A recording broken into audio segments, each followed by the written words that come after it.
अस्सलामुअलैकुम। मुहर्रमुल हराम के रोज़े कब और कितने रोज़े रखने चाहिए? मुहर्रमुल हराम के रोज़े की नियत कैसे करेंगे? ये चंद सवालात हैं जिसके बारे में मैं आपको बताऊंगी।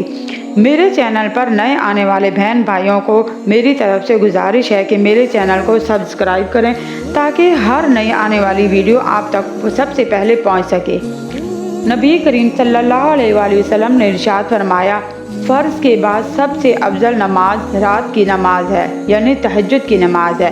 और फरमाया, रमज़ान के रोज़ों के बाद माह मुहर्रम के महीने के रोज़े अफजल हैं, यानी रमज़ान के रोज़ों के बाद सबसे अफजल रोज़े माह मुहर्रम के रोज़े हैं।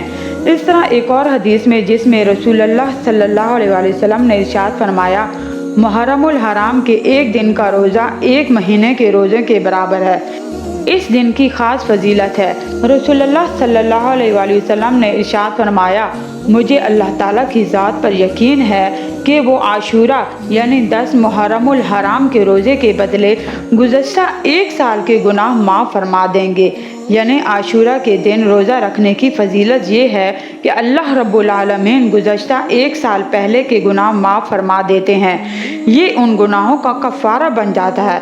आप 10 मुहर्रमुल हराम का रोज़ा ज़रूर रखें। एक और हदीस भी है, इस रोज़े के साथ एक और रोज़ा भी मिला लिया जाए, यानी 9 मुहर्रमुल हराम और 10 मुहर्रमुल हराम, या 10 मुहर्रमुल हराम और 11 मुहर्रमुल हराम, 2 दिन मिलाकर रोज़ा रखें। क्योंकि 10 मुहर्रमुल हराम का रोज़ा यहूदी रखते थे, इसलिए नबी अकरम सल्लल्लाहु अलैहि वसल्लम ने इरशाद फरमाया, आशूरा के एक दिन पहले या एक दिन बाद 2 रोज़े रखने चाहिए।